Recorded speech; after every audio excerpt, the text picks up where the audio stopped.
Hello hi friends, welcome back to మనసార టీవీకి అయితే స్వాగతం. అది ఈరోజు మరి చెప్పే టాపిక్ ఏంటంటే చాలా చాలా ఇంపార్టెంట్ టాపిక్ అని మనం చెప్పాలి. ఈరోజు డబుల్ అడ్రస్గా మనం అయితే భావించాలి. మరి ఫస్ట్ మ్యాచ్ అనేది గురించి అయితే మన ఎల్ఎస్లోకి వెళ్ళిపోతే మనం కేకేఆర్ వర్సెస్ ఎల్ఎస్జి. మరి ఈ మ్యాచ్ ఎల్ఎస్ అయితే చూసే ముందు ఇంకా మా ఛానల్ ఇంకా సబ్స్క్రైబ్ చేయకపోతే వెంటనే మరి సబ్స్క్రైబ్ అవుతుంది మర్చిపోకండి. మరి అందరూ కూడా వాట్సాప్లో అందరికి కూడా షేర్ అయితే చేయండి. ఈ వీడియోకి 100 లైక్స్ ఎంత ఇస్తారని నేనైతే మనసులో అయితే కోరుకుంటున్నాను. మరి కింద నా టెలిగ్రామ్ లింక్ అనేది ఉంటుంది. టెలిగ్రామ్ లింక్ అనేది ఫాస్ట్గా క్లిక్ చేసుకొని అక్కడ సబ్స్క్రైబ్ అనేది చేసుకుని చేస్తాను. ఎందుకంటే అక్కడ యూజింగ్ కంటెంట్ అనేది ఉండే ఛాన్స్ అనేది ఉంటుంది. మరి మ్యాచ్లోకి అయితే డైరెక్ట్గా వెళ్ళిపోతాం. మరి డైరెక్ట్గా వెళ్ళిపోతే మరి ఫస్ట్ స్టేడియం ఎక్కడంటే కోల్కతా. మరి పిచ్ రిపోర్ట్ ఎలాగుంది ఏంటంటే తెలుసుకుంటే ఎవరైతే టాస్ తెలిసిన వాళ్ళైతే బౌలింగ్ అనేది ఎంచుకోవాలి. మరి ఫస్ట్ ఎండ్ కాబట్టి ఖచ్చితంగా సరే మరి బ్యాటింగ్ అనేది ఎంచుకొని చేస్తాం. 200+ వచ్చిందంటే చేసింటే చాలా కష్టంగా ఉండే ఛాన్స్ ఉంటుంది. మరి సెకండ్ ఇన్నింగ్స్లో ఎలాగా డూ ఫ్యాచర్ ఉంటుంది కాబట్టి మరి ఖచ్చితంగా సరే టాస్ ఎవరైతే గెలుస్తున్నారో వాళ్ళకి ఎక్కువ బ్యాటింగ్ అనేది ఎంచుకునే ఛాన్స్ ఉంటుంది, లేకపోతే బౌలింగ్ అనేది ఎంచుకునే ఛాన్స్ ఉంటుంది. 200+ కానీ రావాలి, రాకపోతే చాలా చాలా కష్టంగా ఉండే ఛాన్స్ అనేది ఉంటుంది. మరి ఇక్కడ ఫస్ట్ యావరేజ్ స్కోర్ వచ్చి 163, మరి సెకండ్ యావరేజ్ స్కోర్ వచ్చేసి 153, మరి హైయెస్ట్ స్కోర్ వచ్చేసి 262. మరి అటాకర్స్ ఎలా ఉన్నాయంటే 5 మ్యాచ్లు జరిగితే 3 మ్యాచ్లు ఎల్ఎస్జి గెలిస్తే 2 మ్యాచ్లకి కేకేఆర్ అనేది గెలిచింది అనేది మనం చెప్పాలి. ఇక్కడ హోమ్ అడ్వాంటేజ్ కూడా కేకేఆర్కి అయితే ఎక్కువగా ఉందనేది మనమైతే భావించాలి. మరి ఇక్కడ ప్లేన్ లెవెల్ ఎలాగుంది ఏంటంటే మనం తీసుకుంటే ప్లేన్ లెవెల్లో మరి కేకేఆర్ పరిస్థితి ఎలాగుందంటే సునీల్ నారాయణ అండి డీకాక్ అయితే ఒకసారి రావడం కూడా జరిగింది. పెద్ద నార్క్ అనేది వచ్చిందని చెప్పచ్చు. ఆ రోజు కూడా డీకాక్ డేగా మరి అయితే ఉందనేది మనం భావించాలి. కానీ ఇక్కడైతే కొన్ని మ్యాచ్లో మనం చూసుకున్నా మరి సునీల్ నారాయణ విషయంలో కానీ మరి ఇటు డీకాక్ విషయంలో కానీ చాలా ఫెయిల్యూర్స్గా మనం చెప్పచ్చు. ఓపెనర్ నుండి బిగ్ మరి వీక్నెస్గా మనం చెప్పాలి. అదైతే చూసుకొని చేస్తాం. మరి రహానే, మరి వంశీ, రఘువంశ్, వంశీ, అయ్యర్ వీళ్ళంతా కూడా మంచి ఫామ్ అనేది అందుకున్నారా అనేది మనం చెప్పచ్చు. మరి ఫినిషింగ్ అనే order Rinku Singh very interesting. మనైతే 32 అయితే కొట్టాడు, మంచి నార్క్ అనేది వచ్చింది అనేది అయితే మనం అయితే చెప్పాలి. మరి అయితే రహానా కూడా మంచిగానే రాణించాడు అనేది అయితే మనం అయితే భావించాలి. రహానే వచ్చి 38 రన్స్ అనేది కొట్టడం జరిగింది. రఘువంశ్ వచ్చి 60 రన్స్ అనేది కొట్టడం జరిగింది.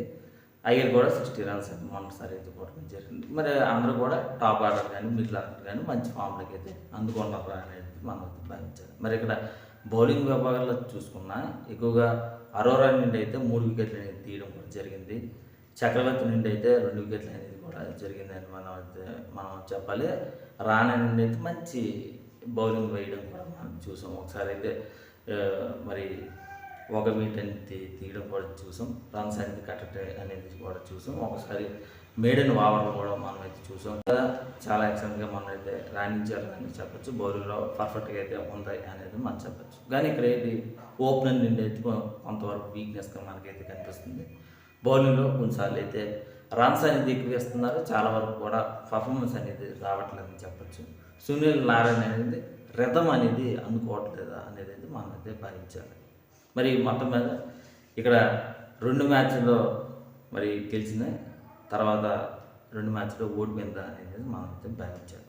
మరి ఇక్కడ లక్నో టీంకి అయితే వచ్చేసి 2 మ్యాచ్లో ఓడిపోయింది, 2 మ్యాచ్లో గెలిచిందని మనం అయితే భావించాలి. మరి లక్నో అయితే ఎలా ఉంది ఏంటంటే చాలా బలంగా ఉంది అనేది మనం భావించాలి. అంటే బౌలింగ్లో కాకుండా బ్యాటింగ్లో మనం అయితే చెప్పాలి.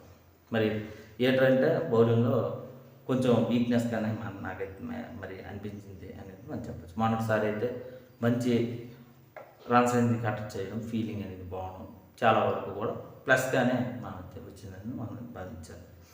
కానీ ఒకటి బ్యాటింగ్లో చూసుకున్న మార్క్స్ నుండి అయితే వెరీ ఇంట్రెస్టింగ్గానే ఉంది అనేది మనం చెప్పచ్చు. 72 పరుగులు అనేది చేయడం, మాక్రిన్ నుండి అయితే 53 రన్స్ అనేది చేయడం, పురాన్ నుండి అయితే 12 రన్స్ చేసినా వెరీ ఇంట్రెస్టింగ్. దానికే తక్కువగా కూడా లేదు. పదాని 30 రన్స్ తర్వాత 20 9 రన్స్ అనేది చేయడం, Miller and killer top 5 batsmen మొత్తము కూడా పర్ఫార్మెన్స్ అనేది పర్వాలేదురా అనేది అయితే నాకు మరి అనిపిస్తుంది. మరి మొత్తం మీద మిడిల్ ఆర్డర్ వచ్చేసి కూడా చాలా పర్ఫెక్ట్గా అయితే ఉంది అని చెప్పచ్చు. లోయర్ ఆర్డర్ గురించి అయితే వచ్చేస్తే కొంచెం బాగోదు అనేది మనం చెప్పచ్చు. బ్యాటింగ్ అనేది రాదు. మరి టాప్ 6 చూసుకున్నా చాలా ఎల్ఎస్జీ అయితే పర్ఫెక్ట్గా అయితే ఉందనేది మనం అయితే భావించాలి.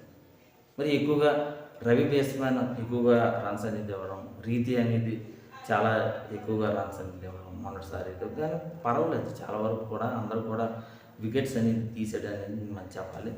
మరి ఠాగూర్ నుండి ఒకటి, దీప్ నుండి ఒకటి ఇలా చేయడం కూడా జరిగింది. ఆవిష్కర్ నుండి అయితే ఒక వికెట్ అనేది రావడం కూడా జరిగింది.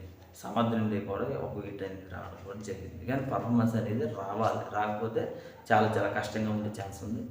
బ్యాటింగ్లో పర్ఫెక్ట్గా అయితే ఉందని మనం చెప్పచ్చు. మరి ఇప్పుడులాగే మరి ఎల్ఎస్జీ అనేది చేజింగ్ అనేది వచ్చిందంటే ఎల్ఎస్జీ గెలిచే ఛాన్స్ ఎక్కువగా ఉంటుంది.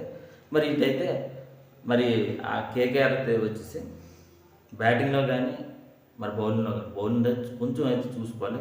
ఓపెనర్ నుండి అయితే రావాల్సిన పరిస్థితి కూడా ఎక్కువగా ఉందని మనం చెప్పచ్చు. కేకేఆర్ అయితే కొన్ని మార్పులకి అయితే శ్రీకారం అయితే చూడవచ్చు. మరి అయితే ఎల్ఎస్జీ కూడా కొన్ని మార్పులు, 1-2 మార్పులకి అయితే వెళ్ళే ఛాన్స్ ఉంది. మరి విన్నింగ్ ప్రిడిక్షన్స్ మీటర్ ఎలా ఉంది ఏంటని చూసుకుంటే మరి అయితే కేకేఆర్ వచ్చేసి 60% అనేది గెలిచే ఛాన్స్ ఉంది. ఎల్ఎస్జీ అనేది 40% అనేది గెలిచే ఛాన్స్ ఉంది. మరి ఎవరు గెలుస్తారు ఏమిటనేది చూసుకోని పరిస్థితి ఉంది. మరి ఇది ఫ్రెండ్స్ ఇంకా మా ఛానల్ ఇంకా సబ్స్క్రైబ్ చేయకపోతాం వెంటనే మరి సబ్స్క్రైబ్ మాత్రం మర్చిపోకండి, షేర్ అయిపోతాం మర్చిపోకండి. మరి మీ